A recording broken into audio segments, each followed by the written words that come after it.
At para naman makastigo ang mga pasaway na driver, pinag-aaralan na ng LTO ang pagpapatupad ng merit and demerit system sa pag-renew ng lisensya. At kung paano ang sistemang yan, alamin po sa report ng saksing si Tina Panganiban Perez. No left turn, speed limit, stoplight. Ilan lang yan sa mga batas trapikong kailangang sundin ng lahat ng nagmamaneho. Kung matutuloy ang binabalak ng Land Transportation Office, ang paglabag sa mga ito makakaapekto sa pag-renew ng driver's license.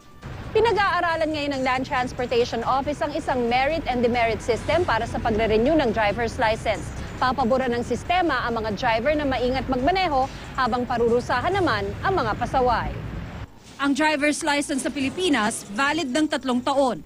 Pero pwede itong mapahaba, mapaigsi o bawiin ng tuluyan depende sa record ng driver. If you're a good driver, meaning you don't get into any accidents, you don't violate any traffic rules and regulations, we will reward you with an extension of your validity. For example, we can stretch that up to 5 years. If you are a pasaway driver, meaning you always get into accidents, you always violate rules, we will shorten the validity of your license. Pabor ang Automobile Association of the Philippines sa plano ng LTO. Yung pinag-aaralan nilang yon, hindi na actually nila kailangan pag-aralan dahil yan ang batas. It's in the law. Sa Republic Act 4136 o Land Transportation and Traffic Code, nakasaad na maliban sa student permit at bagong driver's license, lahat ng lisensya valid sa loob ng 3 taon, pwede na lang kung babawiin ito o sususpindihin. Pero kung walang paglabag ang may-ari ng lisensya, magiging valid ito ng 5 taon.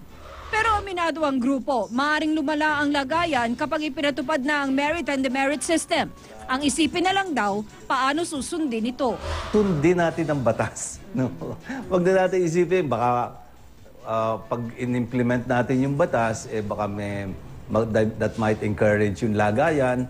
That will encourage us to be better drivers. Ako si Tina Panganiban Perez, ang inyong saksi.